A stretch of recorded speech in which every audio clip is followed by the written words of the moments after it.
The Secret Door to Success, Ninth Talk, The Way of Abundance, by Florence Scovel Shinn and published in 1940. Then shalt thou lay up gold as dust. Job 22:24. The way of abundance is a one-way street. As the old saying is, there are no two ways about it. You are either heading for lack or heading for abundance. The man with a rich consciousness and the man with a poor consciousness are not walking on the same mental street. There is a lavish supply, divinely planned for each individual. The rich man is tapping it, for rich thoughts produce rich surroundings. Change your thoughts, and in the twinkling of an eye, all your conditions change. Your world is a world of crystallized ideas, crystallized words.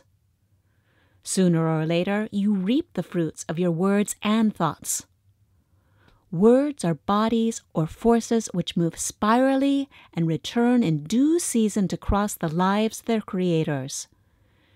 People who are always talking lack and limitation reap lack and limitation. You cannot enter the kingdom of abundance bemoaning your lot. I know a woman who had always been limited in her ideas of prosperity.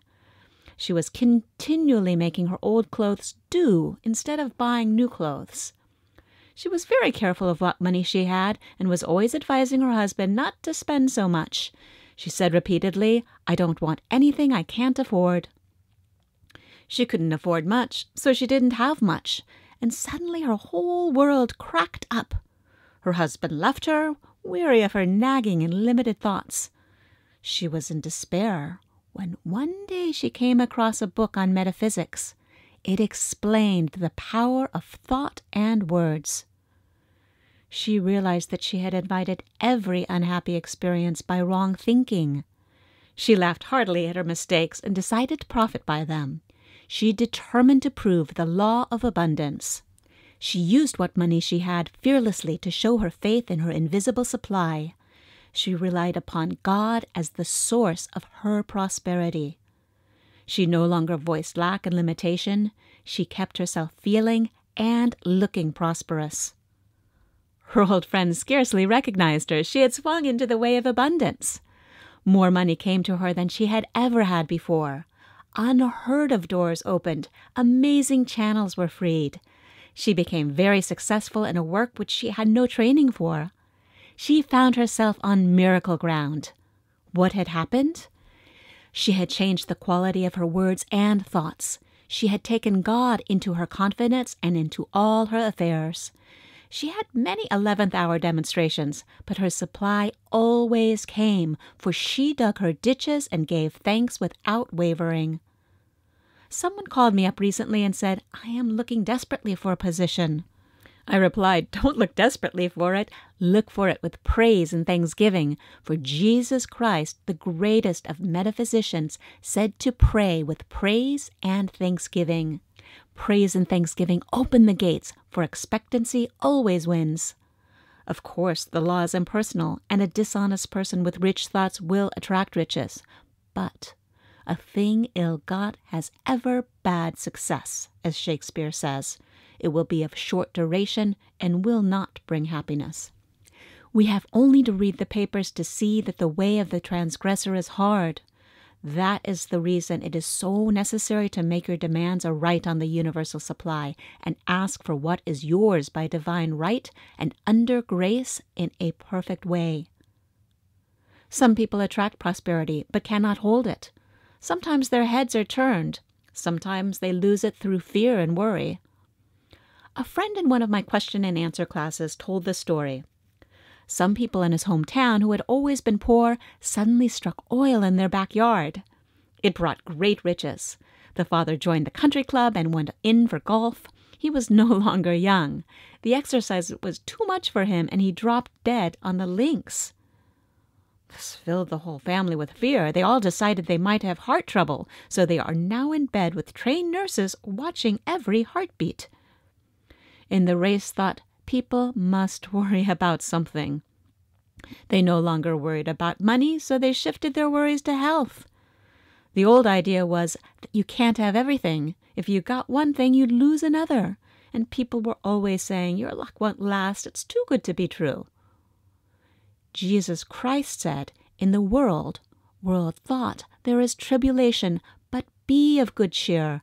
I have overcome the world thought. In the superconscious, or Christ within, there is a lavish supply for every demand, and your good is perfect and permanent. If thou return to the Almighty, thou shalt be built up in consciousness. Thou shalt put away iniquity far from thy tabernacles. Then shalt thou lay up gold as dust, the gold of Ophir as the stones of the brooks. Yea, the Almighty shall be thy defense, and thou shalt have plenty of silver. What a picture of opulence, the result of returning to the Almighty in consciousness. With the average person who has thought in terms of lack for a very long time, it is very difficult to build up a rich consciousness. I have a student who has attracted great success by making the statement, I am the daughter of the king. My rich father now pours out his abundance upon me. I am the daughter of the king. Everything makes way for me. Many people put up with limited conditions because they're too lazy, mentally, to think themselves out of them. You must have a great desire for financial freedom. You must feel yourself rich. You must see yourself rich. You must continually prepare for riches. Become as a little child and make believe you are rich. You are then impressing the subconscious with expectancy. The imagination is man's workshop, the scissors of the mind where he is constantly cutting out the events of his life. The superconscious is the realm of inspiration, revelation, illumination, and intuition. Intuition is usually known as a hunch. I do not apologize for the word hunch anymore. It is now in Webster's latest dictionary. I had a hunch to look up hunch, and there it was. The superconscious is the realm of perfect ideas. The great genius captures his thoughts from the superconscious. Without the vision, imagination, my people perish. When people have lost the power to image their good, they perish or go under. It is interesting to compare the translation of the French and English Bibles. In the 21st verse of the 22nd chapter of Job, we read, Acquaint now thyself with him, and be at peace. Thereby good shall come unto thee. In the French Bible, we read, Attach thyself to God, and you will have peace. Thou shalt thus enjoy happiness. The 23rd verse, If thou return to the Almighty, thou shalt be built up, thou shalt put away iniquity far from thy tabernacles. In the French translation we read, Thou shalt be re-established if thou returnest to the Almighty, putting iniquity far off from your dwellings. In the 24th verse we read a new and amazing translation.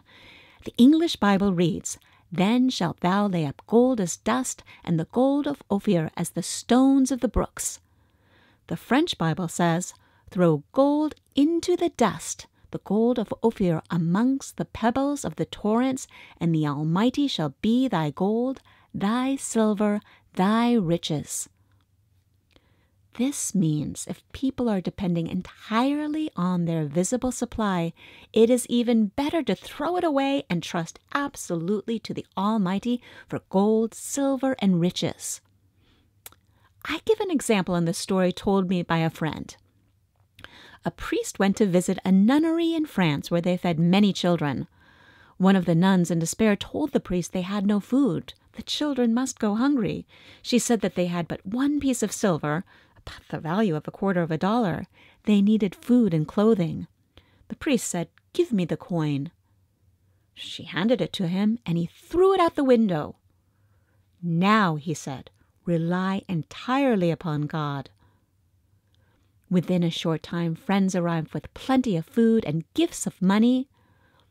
This does not mean to throw away what money you have, but don't depend upon it. Depend upon your invisible supply, the bank of the imagination. Let us now attach ourselves to God and have peace, for He shall be our gold, our silver, and our riches. The inspiration of the Almighty shall be my defense, and I shall have plenty of silver. Thank you very much for listening and letting me share The Way of Abundance, the 9th talk, and a compilation of presentations by Ms. Shinn. I hope that you will tune in and listen to the next lecture, which is entitled, I Shall Never Want. If you have enjoyed this presentation, please like, share, and subscribe, and please leave a comment.